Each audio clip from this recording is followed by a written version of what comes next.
Bonjour à tous, merci beaucoup d'être parmi nous aujourd'hui. Nous sommes ravis de vous retrouver avec Ludovic, donc mon ami Ludovic qui est de l'autre côté, pour cette table ronde sur l'innovation dans les paiements en Europe. On va parler API, on va parler Open Banking, on va parler initiation de paiement, RTP, SPA, BNPL, tout ça en 30 minutes, autant de sujets qui font notre quotidien. On va essayer de tenir. Alors, pour animer cette table ronde avec moi, j'ai le plaisir d'avoir Ludovic Vattelot. Ludovic, tu es Product Owner chez Trésor. Oui, merci Jennifer. Toi, tu es CEO chez Harp Group, donc un cabinet de conseil spécialisé en trésorerie et en cash management. Et pour nous accompagner, je vais faire dans l'ordre, nous avons donc Jacques Vanoter, qui est directeur général de Cepamail.eu, et aussi membre de la Task Force RTP et du Multi-Stakeholder Group au sein de l'EPC. Donc tu pourras nous faire profiter de ta vision de l'Europe et de tout ton savoir sur le RTP, puisque je sais que tu as des messages importants à nous faire passer à ce sujet. Ensuite, nous avons la joie d'avoir Bruno Cambounet, Head of Research chez Sopra Banking Software. Donc Bruno a participé notamment à des travaux au sein du Berlin Group et pourra nous en parler notamment quand on discutera du SPA. Ensuite, nous avons Johan Burkovic. Johan Burkovic est CEO de Bridge et de Bankin. Je suis plus CEO, je suis fondateur et membre du board aujourd'hui. Fondateur et membre du board. Et je sais que tu travailles aussi beaucoup au niveau des associations comme les PIF, comme l'association des TPP. l'EPA, la FEPAM. Et à la FEPAM aussi, exactement.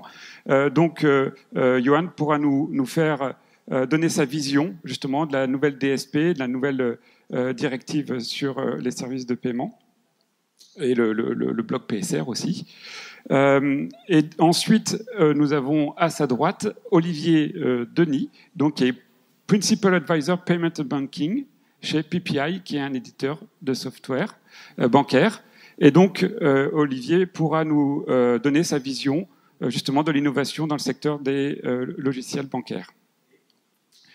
Et enfin, nous avons Sébastien Loison, qui est associé au cabinet Finnegan Advisory. Alors, nous allons parler innovation dans les paiements à travers les 3 initiatives que sont le RTP, les API, Open Banking et BNPL.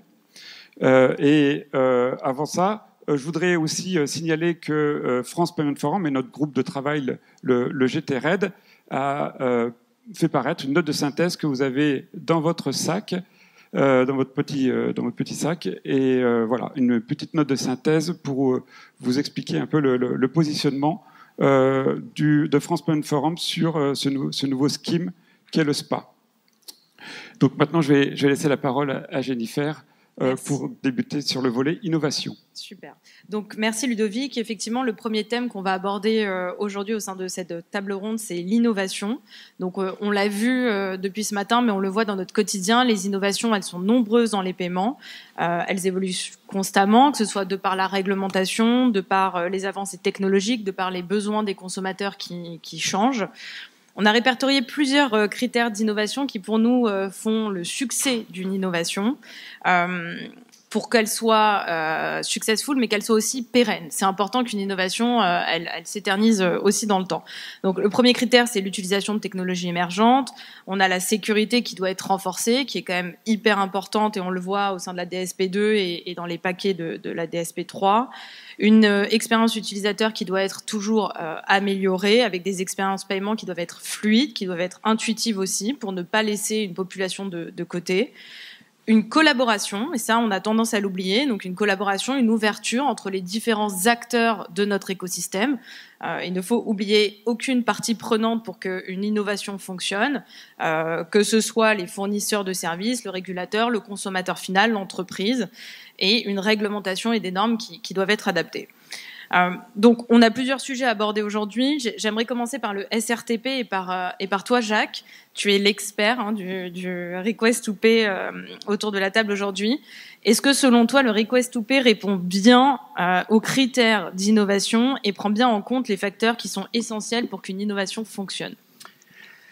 D'abord, merci pour cette invitation et je vais vous reparler une énième fois de la Request to Pay, mais on arrive bientôt au bout, donc c'est déjà un point positif. Et c'est vrai que quand on fait un tout petit peu un retour arrière, il faut se remettre un peu en configuration. Je ne sais pas si vous en souvenez, mais ce sujet RTP, il a 5 ans.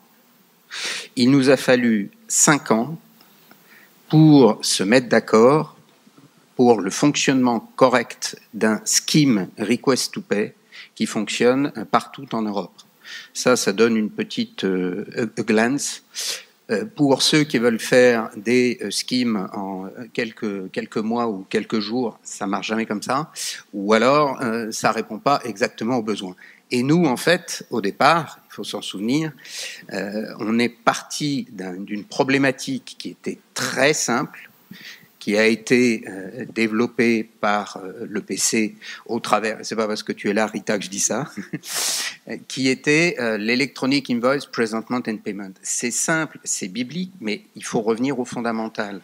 Vous avez un bien et un service qui est vendu, et puis en face, vous avez un acheteur qui veut le prendre et le payer. Et donc, comment résoudre ce chaînon manquant qui existait entre cet acte commercial et cet acte de paiement. Alors, on avait un petit avantage, c'est qu'on savait pertinemment de là où on partait. Le paiement, on n'avait pas de problème, c'était bien organisé, c'était le crédit de transfert. L'IP est arrivé là-dessus, ça nous a considérablement aidé, mais là, au niveau paiement, on n'avait pas de problème. Là où on avait des problèmes, c'était de mettre tout le monde autour de la table pour qu'on puisse, côté offre et côté demande, trouver quelque chose qui réponde vraiment aux besoins utilisateurs. Et quand je dis besoins utilisateurs, c'est des deux côtés. Les côtés pays, le problème qui se posait, c'est qu'ils n'arrivaient jamais à pouvoir faire le rapprochement au niveau du paiement, ou quand ils utilisaient le direct debit, le mandat n'était pas bon, il n'était pas signé, il était rejeté. Le débit direct était lui aussi rejeté, donc problème. Redonnons l'initiative au payeur. Comment peut-on redonner cette initiative au payeur? Premier problème. Deuxième problème, là encore biblique, le pays, lui, ce qui l'intéresse, c'est être payé, et puis surtout de faire un truc qui est tout bête, qui s'appelle le rapprochement. Le rapprochement entre la facture ou ce qu'il a envoyé et le paiement effectif qu'il va retrouver sur son compte. Eh bien ça, c'est grâce au travail que l'on a fait au niveau des multi-stakeholder groups de la RTP Task Force, de prendre en compte l'ensemble des besoins dits utilisateurs pour pouvoir rajouter tout ce qui manquait à ce chaînon manquant afin de donner un service optimal aux deux acteurs que sont le pays et le payeur. Donc derrière, est-ce que vous avez le schéma que je vous ai donné? Vous pouvez le mettre? Non? Parce qu'un bon schéma vaut mieux qu'un long discours. Bon, bref, peu importe. Là où nous en sommes aujourd'hui, voilà. Donc vous avez ce tableau récapitulatif, un bon schéma vaut mieux qu'un long discours. Vous avez tout le résumé sur un slide de là où nous en sommes. Les derniers éléments qui manquaient dans la version 3, vous voyez, on est déjà en version 3 du rulebook, c'était tout le standard API. Les derniers éléments qui nous manquaient, la possibilité de faire des avoirs, donc des credit notes, de pouvoir véhiculer des URL dans tous les sens, l'URL qui retourne au niveau du payeur, du pays, ça c'était des éléments qui manquaient. Et donc avec des consultations publiques qui ont servi justement à récolter l'ensemble de ces informations, là aujourd'hui on est sur un système qui est maintenant totalement à jour. Toutes les fonctionnalités y sont. On a l'ensemble de l'architecture technique, c'est simple, puisqu'on est parti sur une logique d'API first, c'est-à-dire on travaille au niveau directement des API. Tous les membres du SRTP sont obligés de faire ce développement d'API que le PC a développé, a spécifié. Donc, on part de ces éléments-là. On a un processus de sécurité qui nous garantit que tous les acteurs savent les respecter. C'est grâce à ce processus, il m'a fallu à peu près 1 an pour réussir à leur faire comprendre ce que voulait dire homologation. Alors, en France, on sait ce que ça veut dire, mais au niveau européen, j'ai un peu ramé, je vous avoue. Mais on a des processus d'homologation qui nous permettent de sécuriser l'ensemble. Et last but not least, le board de l'EPC, dans sa grande sagesse, nous a suivis pour introduire un concept qui est très important, c'est un pilote dans l'avion. Ce pilote dans l'avion s'appelle l'Operational Scheme Manager. Et donc, on va lancer un request for proposal, puisque le RFI a eu lieu, il a été successful, et donc le RFP va être lancé pour avoir un Operational Scheme Manager qui permettra d'avoir ce fameux pilote dans l'avion. Donc ça, pour répondre à ta question, Jennifer, le meilleur moyen pour avoir toute cette innovation autour de la table, c'est de prendre des briques de base qui existent, de mettre tous les acteurs autour de la table et de pouvoir designer collectivement le produit final. Merci Jacques. Oui, merci Jacques. Alors, en termes d'innovation, j'ai un exemple en tête qui est la carte sans contact et qui doit son succès en particulier, notamment, bien entendu grâce à la technologie, mais aussi grâce à la facilité d'utilisation. Alors Sébastien, je vais me tourner vers toi. En termes de facilité d'utilisation, est-ce que toutes ces initiatives utilisent bien on va dire, cette caractéristique de l'innovation, que ce soit le BNPL, le SPA, l'open banking et tout. Merci pour la question. Je trouve que l'exemple que tu donnes de la carte sans contact, c'est un super exemple. On parle juste de ces 3 innovations-là, mais je pense que c'est bien plus global, ce sujet de la simplicité d'utilisation et de l'adhésion des consommateurs, que uniquement ces 3 initiatives. Mais on pourra le développer, et ça sera certainement développé dans d'autres cadres. En termes de simplicité d'utilisation, on voit très souvent le parcours utilisateur sur le payeur, en fait. Souvent, quand on fait un raccourci, l'utilisateur, c'est le payeur. Mais comme le disait très bien Jacques, je pense que l'un des points clés aussi sur ces innovations, c'est que l'utilisateur, c'est pas que le payeur, c'est aussi le payé. Et c'est important d'avoir cette vision globale. Et au-delà du simple acte de paiement, c'est important d'avoir cette simplicité de bout en bout, que ce soit sur la fourniture, l'onboarding, la souscription d'un moyen, son utilisation. Et comme le disait, je crois que c'est Fabrice qui en parlait tout à l'heure, sur les cas qui ne fonctionnent pas bien, une opposition en fait d'un IBAN, ça n'existe pas à date. Pour autant, en fait, cette vision de bout en bout, cycle de vie, est vraiment capitale, me semble-t-il. Si j'en reviens plutôt à la question, rassure-toi, sur le SRTP et l'open banking, je pense que le point clé, c'est la facilité d'utilisation dans des parcours complètement digitaux. Et c'est vraiment quelque chose de très important en ce moment. Bon, je ne reviens pas sur le Covid, c'est maintenant très loin de nous, mais la digitalisation, c'est quelque chose qui est en marche. On a fait donc très grands pas, et ça s'inscrit complètement dans cette logique-là. Que ce soit le SRTP ou l'open banking au sens de l'initiation de paiement. Côté initiation de paiement, je pense que Johan et Bruno pourront en parler pendant quelques heures. On n'a que 30 minutes. On n'est pas encore sur quelque chose qui est, à mon sens, complètement développé, mais qui répond à des cas d'usage bien précis qui sont, à mon sens, des irritants. On est quand même sur du e-commerce, par exemple, sur des paniers qui sont relativement conséquents, freinés par les moyens de paiement existants, de se dire que on va envoyer un chèque, c'est hallucinant, encore à l'heure d'aujourd'hui. Et ces solutions permettent en fait d'avoir une digitalisation de bout en bout sur des cas d'usage bien précis comme ça. Donc moi, je ne fais pas partie de ceux qui croient au remplacement de la carte en proximité par de l'open banking, de l'initiation de paiement. Bon, chacun son avis, mais à l'inverse, sur des cas d'usage bien précis, ça répond très clairement à un vrai besoin. Bon, l'agrégation, je vais pas y passer des heures. Je pense que vous le développerez certainement bien mieux que moi.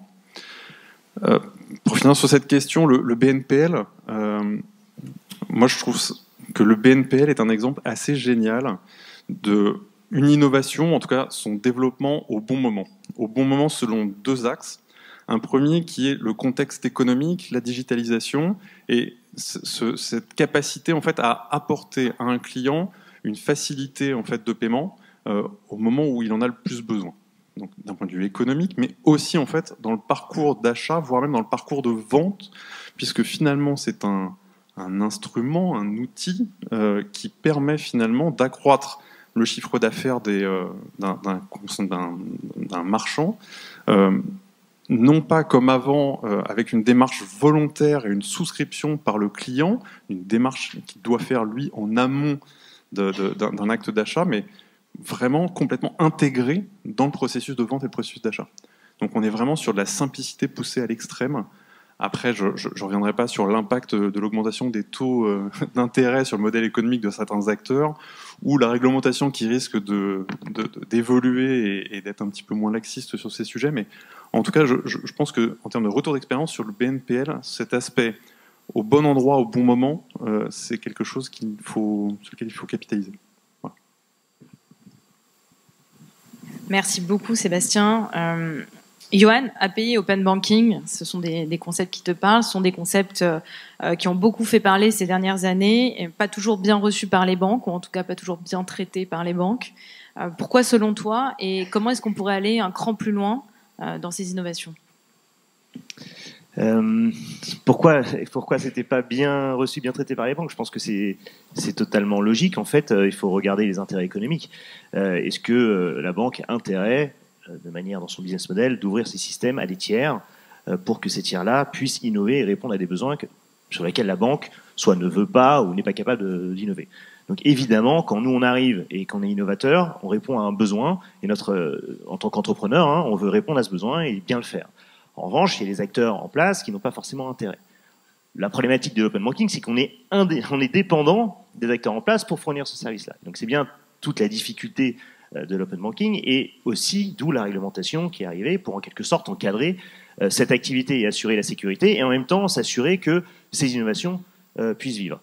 Toute la problématique, c'est que dans le monde banque et finance, on n'est pas dans un monde commercial classique. Une innovation où on est capable de vendre et construire en un an, ici ça prend 10, 15 ans. Ce qui est très dommageable pour moi, c'est que le monde est globalisé. Le besoin des Français et des Européens, notamment dans le paiement, il n'est pas unique, il est mondial. Et quand on fait en sorte que ça prenne 15 ans à émerger en France et en Europe, dans certaines parties du monde, ça ne prend pas ce temps-là. Et c'est dommageable, du coup, pour les acteurs français et européens. Et le besoin est toujours là, et même il est croissant. Moi, je sais que sur l'agrégation, par exemple, le service d'aujourd'hui, en 2022, ce qu'on est capable de faire, c'est moins bien que ce qu'on faisait en 2010. Et personne m'a prouvé que c'était plus sécurisé ou non. En fait, la sécurité, évidemment, il faut la traiter, il faut l'encadrer, il faut y mettre les moyens, il faut traiter de manière rationnelle les points. Mais bien souvent, la sécurité et la réglementation, elle est utilisée pas que pour garantir la sécurité, elle est aussi utilisée pour faire en sorte que ces innovations n'aillent pas trop vite et grignoter des parts de marché. Et donc c'est ça la problématique. La deuxième partie de ta question, c'était ? Comment on peut aller un cran plus loin ? Pour moi, je pense qu'il y a une transformation profonde du secteur à opérer. Et je sais, c'est peut-être une utopie. C'est arrêtons ce petit jeu. Concentrons-nous sur les besoins du client. Et je sais qu'il y a des intérêts contradictoires, mais si on ne répond pas aux besoins du client, ensemble, quelqu'un d'autre va le faire. Alors peut-être que ça arrivera avec 10-15 ans de retard, mais ça arrivera, ça sera massif. Et si c'est pas nous, c'est quelqu'un d'autre. Et donc, on le voit bien en plus là avec le package de réglementation qui vient de passer, ça a des conséquences d'avoir mis 10 ans pour essayer de faire quelque chose qui marche moyennement. Moi, hier, le jour de la sortie, ça a été un jour merveilleux pour moi. Pourquoi ? Parce que tout ce que on racontait sur les 10 dernières années, et je peux ressortir des mails que j'envoyais à la commission en 2015, c'est dans le texte. Enfin. Pourquoi ? Parce que vu qu'il n'y avait pas de volonté de le faire, et que la commission a constaté qu'en fait, on n'était pas capable de y arriver, il va falloir être beaucoup plus fort et beaucoup plus précis pour forcer les acteurs à le faire. Je déplore, hein, j'aimerais qu'on fasse différemment et j'espère qu'on ira beaucoup plus vite, et notamment sur le règlement sur les services de paiement. Il sort aujourd'hui, j'espère qu'on va pas mettre 15 ans pour faire en sorte qu'il soit appliqué et que ça fonctionne. Un an, apparemment. Oui, mais entre un an, enfin 2018, c'est l'application de la DSP2. On est en 2023, il y a encore plein de choses qui marchent pas. Donc si tout le monde respectait les délais et la loi, on irait plus vite aussi. Donc moi, ce que je souhaite faire, c'est collaborons ensemble pour répondre aux besoins des clients. Nous sommes des entrepreneurs, start-up, nous vendons aux clients. Nous sommes toute la journée à avoir des demandes clients, on les répertorie, on les priorise, on essaie de savoir où est la plus grande opportunité, etc. On est le contact avec les clients. Les fintech, globalement, aident les acteurs en place à se reconnecter au marché et à savoir ce qui marche et ce qui ne marche pas. Et d'embrasser cette innovation, je pense qu'au final, ça fait du bien pour tout le monde, pour les clients avant tout, mais même pour les acteurs en place qui vont devancer les évolutions plutôt que les subir avec des packages réglementaires comme ils arrivent hier. On parlera du business model après, parce que je pense que c'est un frein aussi. Oui, merci Johan pour nous partager ton engouement sur la nouvelle directive et la nouvelle PSR. J'ai une question du coup pour Bruno, pour rebondir un petit peu dessus. Bruno, je sais que en tant que Head of Research chez Sopra, tu as beaucoup travaillé sur l'innovation et les facteurs clés d'innovation. Est-ce que c'est suffisant finalement de réglementer pour qu'une innovation puisse se développer? Et quels sont d'après toi tous les facteurs clés pour qu'une innovation fonctionne? Merci pour la question, je vais essayer d'y répondre. Alors d'abord, je vais rappeler une chose. Au Berlin Group, j'ai l'honneur de co-présider la demande du marché. J'aime bien ce que Johan vient de dire. Écoutons les clients. Il y a une chose qu'on a fait ici en France aussi, alors pas sous l'égide du Berlin Group, mais avec le cluster Finance Innovation, enfin le pôle de compétitivité, c'est qu'on a créé un groupe de travail sur l'open finance en se donnant pour mission justement de regarder uniquement, exclusivement les business cases qui intéressent l'individu et l'entreprise, en particulier les petites et moyennes entreprises. De telle sorte à pouvoir, sur ces business cases, identifier en quoi l'open finance pouvait apporter quelque chose. Et c'est un angle intéressant et qui va m'aider à répondre à la question. Parce qu'en fait, la réglementation, c'est une chose, mais ça suffit pas. Les standards, je suis bien placé pour savoir si c'est une autre chose, mais ça suffit pas. Et pour pouvoir faire tout ce dont on parle, il faut aussi avoir une vision business ou métier, et c'est l'articulation entre ces trois choses-là qui vont, in fine, réussir à faire quelque chose. Et je pense qu'à partir du moment où on s'intéresse au client final, qui peut être encore une fois l'individu et l'entreprise, là on peut faire des choses. Mais je vais être un petit peu plus concret, parce que moi il y a deux, trois angles que j'aime bien moi dans l'innovation et qu'on peut voir, hein. L'innovation, elle passe par la facilité d'usage pour le client final. Je vais prendre l'exemple du particulier. On a tous, enfin la plupart d'entre nous, ont le wallet card qui nous permet de carte, qui nous permet de payer chez les marchands. C'est super facile, super pratique. On oublie les codes des cartes d'ailleurs. On oublie même qu'il y a une carte là derrière. Et à tel point qu'on l'oublie que ça coûte cher aux marchands, cette histoire. Ça coûte cher aux marchands parce que ici en France, on avait la chance d'avoir un CB, enfin le GIE carte bancaire, qui avait mis en place justement un usage des cartes bancaires tout en limitant les coûts. Et puis pas de peau, parce que quand on passe sur nos wallets, en particulier celui qui a un beau fruit là sur la coque arrière, eh bien elle passe pas par ce GIE là. Donc ça coûte rien pour le particulier, c'est super sympa. Mais alors pour l'autre utilisateur, enfin, bénéficiaire de l'innovation, ça lui coûte drôlement cher, parce que c'est le marchand qui paye en fait le schéma carte de Visa et de Mastercard ou d'autres, et pas celui du GIE carte bancaire. Donc je voulais juste rappeler ça, et pourtant là il y a vraiment un angle intéressant. Maintenant, on a beaucoup parlé des paiements en parlant de l'initiation des paiements instantanés, du crédit de transfert, du débit, ok, très bien. Mais en fait, moi j'ai envie de partager une chose avec vous, c'est que ce qui est intéressant dans les paiements, c'est précisément pas l'acte de paiement uniquement, ni l'acte d'initiation de paiement, parce que ça, à la limite, c'est des étapes dans une chaîne de valeur ou dans un process. Mais ce qui est intéressant, c'est de comprendre le sujet vu de l'utilisateur final, que ce soit le marchand ou que ce soit l'individu. Et le paiement, on le voit bien, c'est beaucoup plus que ça. En amont du paiement, en aval du paiement, c'est de savoir... en amont du paiement, pardon, c'est bien de savoir, finalement, quand on est le marchand, de savoir s'il y a une certaine garantie de fonds disponible et que pouvoir éventuellement la bloquer et rapidement la débloquer. Pour ceux qui ont lu le pack de la DSP3, il y a quelque chose à ce propos. Et puis au moment du paiement, c'est de pouvoir payer, mais de pouvoir payer soit en crédit transfert, soit avec d'autres moyens, pourquoi pas, pouvoir payer en différé, pouvoir payer en plusieurs fois, le BPM. Et puis en plus, si on couple ça avec de l'open banking, d'où l'intérêt d'avoir des données sur les transactions et comment dirais-je, la capacité du payeur à gérer ses finances, eh bien, on peut éventuellement lui proposer des prêts, des choses comme ça, ou pas, justement, et tout ça de façon assez transparente.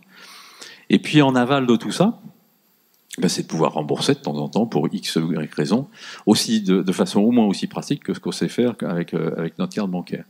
Donc je pense que précisément là où le pack de la DSP3 et en particulier la partie sur l'accès aux données financières insiste sur l'importance d'un scheme et pousse l'industrie à se travailler ensemble pour établir un scheme, c'est le volet business de toute cette affaire, c'est de se mettre ensemble précisément pour créer les conditions qui vont bien et se mettre d'accord entre les différents acteurs qui rentrent dans la chaîne de valeur pour que l'innovation en question puisse arriver. C'est ce qu'on a fait dans le cadre du SPA. C'est ce qui a été fait dans le cadre du SPA. Là, rendons à César ce qui lui revient, c'est le PC, une petite QRTP, qui a porté ça. Mais je pense que le SPA, précisément, il s'intéresse. Un SPA, ça veut dire, c'est pas forcément le truc super sympa où on prend des bains de mer. C'est le SEPA Payment Current Access Scheme. Je ne sais pas si tout le monde le savait, mais c'est bien. Tu auras l'occasion de le développer dans ta prochaine question. Ah, d'accord, donc je reviendrai dessus. Mais ça, je trouve que c'est vraiment l'innovation. Quand on parle d'innovation dans les paiements, détachons-nous du paiement. Et puis le dernier truc, c'est la sécurité. Et là-dessus, je ne sais pas si on va le développer à un moment, mais moi, ce que je trouve formidable au niveau de ce qui se passe au niveau de la communauté européenne, c'est le wallet d'identité numérique. Il y a quatre projets pilotes pilotés par l'Europe sur l'identité numérique européenne.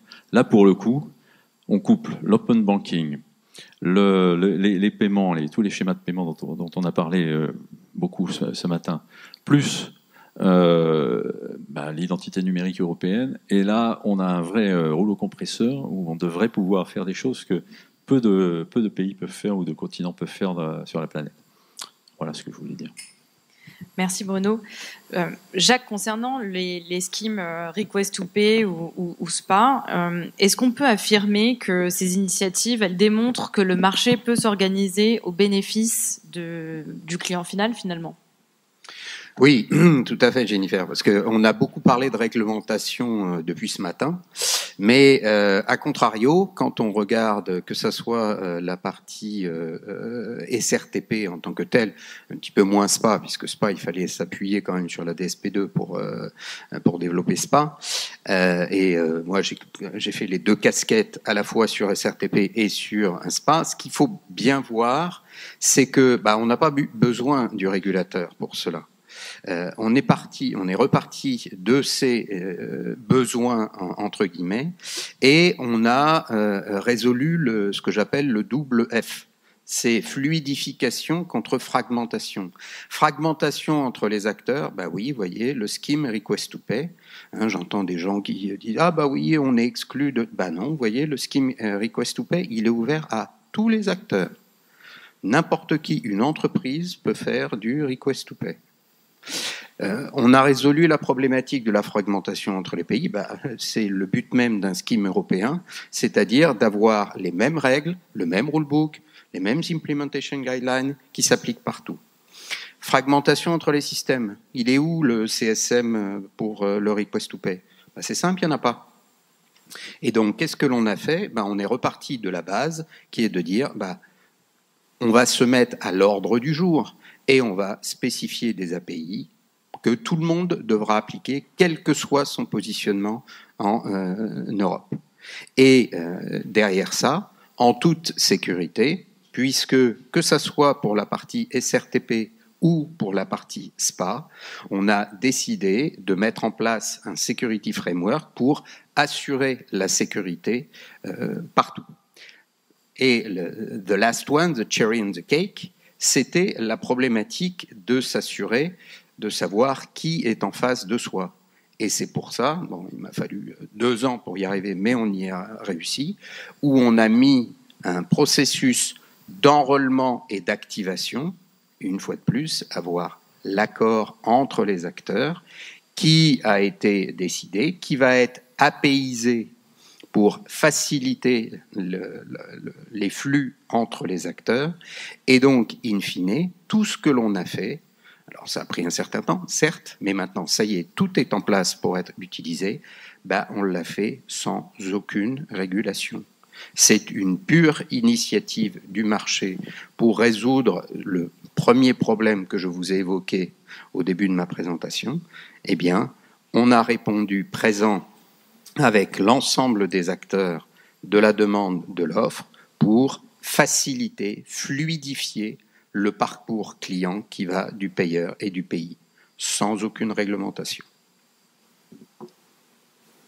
D'accord, merci Jacques. Donc, si je comprends bien, on n'a pas besoin de réglementation pour faire ça. Ça a été fait, voilà, ça se fait sans réglementation. Et du coup, je vais me retourner encore vers Bruno, parce que le SPA, du coup, c'est un peu la même logique. C'est pas réglementé. Enfin, c'est hors de la DSP2 ou au-dessus, voilà, pour proposer des services premium. Et est-ce qu'on peut dire que le SPA, c'est un peu la pièce manquante qui permettra de développer les API DSP2 ou les futures API premium envisagées par le SPA?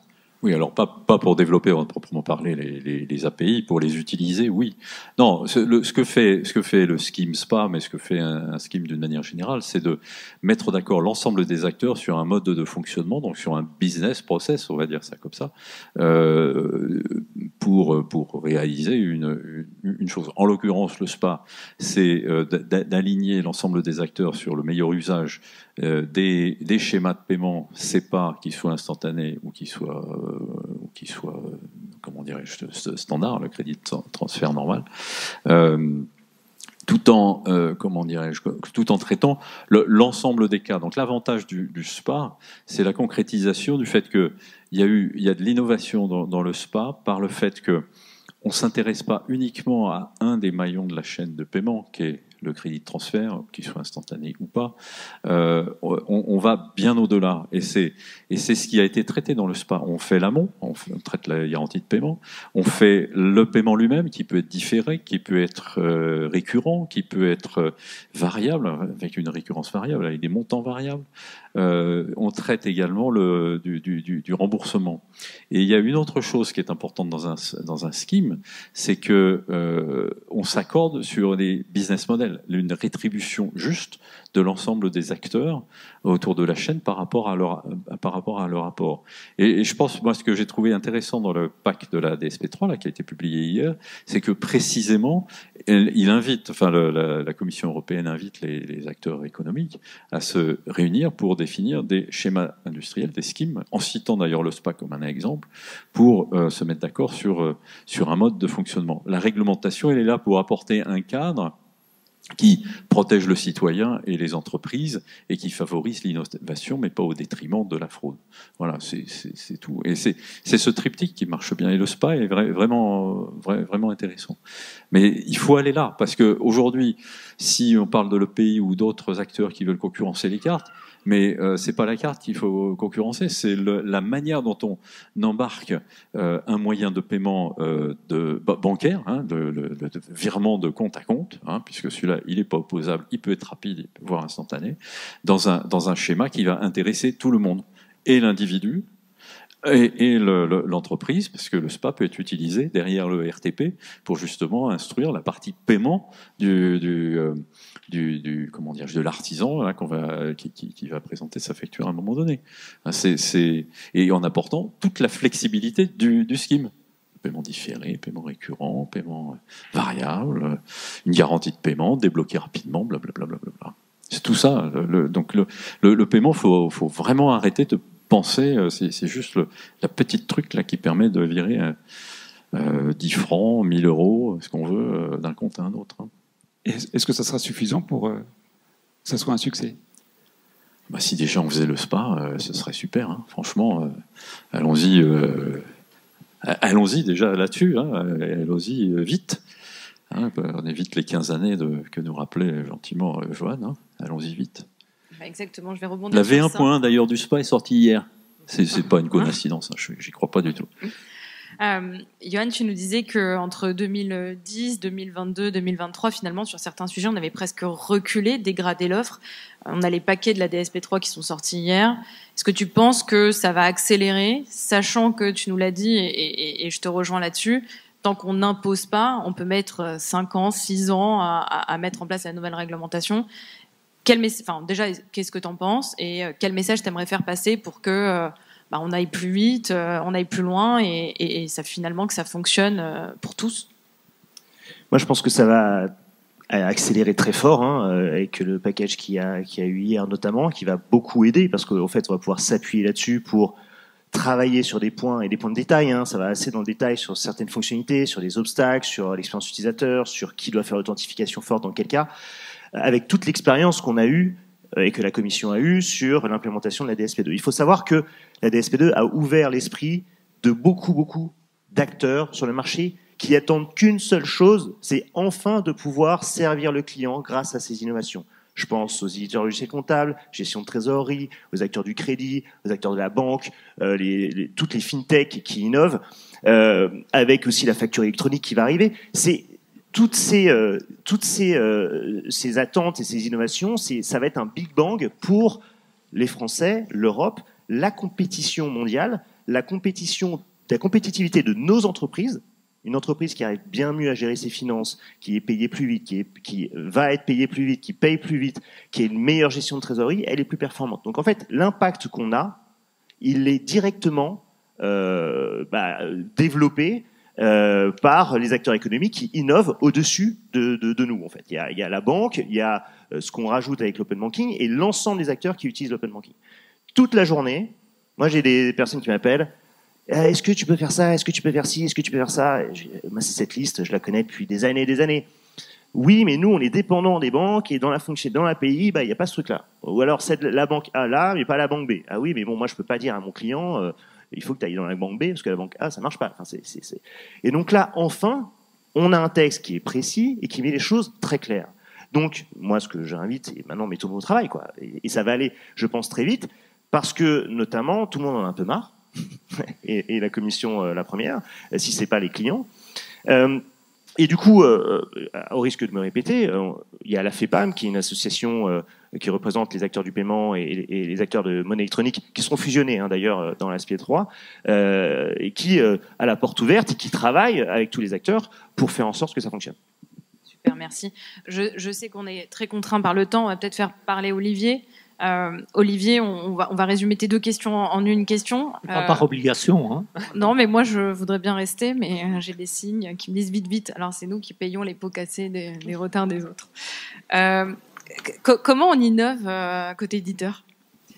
Ben, on innove, je dirais, dans un cadre, je dirais, où il faut combiner la dimension réglementaire avec l'existant et aussi intégrer en priorité, je dirais, le besoin client. Ça a été évoqué par d'autres intervenants.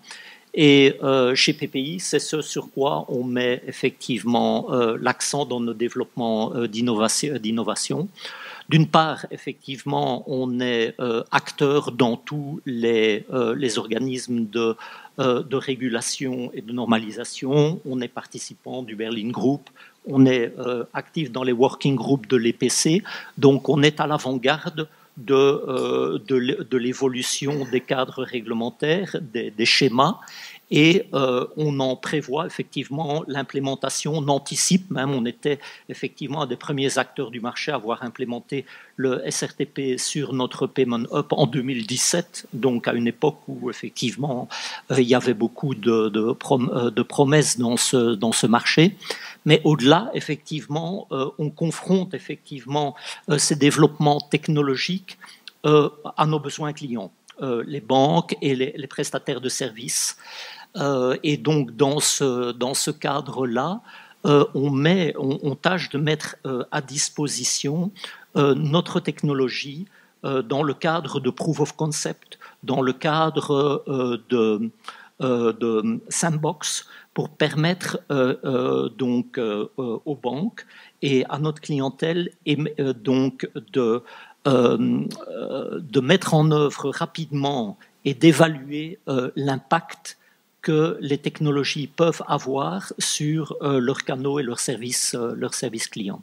Et ça permet, je dirais, de se concentrer sur donc les cas d'usage et les business models qui sont rémunérateurs pour les banques. Jacques Van Noter ne me contredira pas. Au début, effectivement, du SRTP, il y avait une multitude de use cases. Et la multitude de use cases et d'attentes qu'on avait créées autour du SRTP a créé de la confusion dans le marché, dans beaucoup d'acteurs qui disaient est-ce que je dois commencer par le paiement de proximité ou me concentrer sur le P2P, etc. Donc nous, ce que nous avons fait, notamment en Suisse et en Allemagne, c'est d'accompagner effectivement des banques dans leur réflexion au niveau technique et au niveau business model de comment déployer le SRTP. Et aujourd'hui, je dirais avant même effectivement l'existence du SRTP en tant que schéma opérationnel, nous avons effectivement un client en Allemagne qui a déployé en fait un schéma pré-SRTP pour la facturation électronique et qui a conçu avec notre aide ce modèle pour pouvoir être interopérable, c'est-à-dire aujourd'hui c'est déployé intragroupe, mais c'est prêt pour un déploiement, une connexion au schéma SRTP et pour pouvoir l'étendre en international. De toute façon, on voit bien que l'Espagne a annoncé que ça y est, ça fonctionne en vrai. Absolument. On attend incessamment sous peu les premiers liens entre l'Allemagne et l'Espagne. Super. Est-ce qu'on attend une dernière surtout question l'homologation de nos amis d'Iberpay. Bon, Ludovic, c'est le moment de conclure. On me dit qu'on ne peut plus prendre de questions.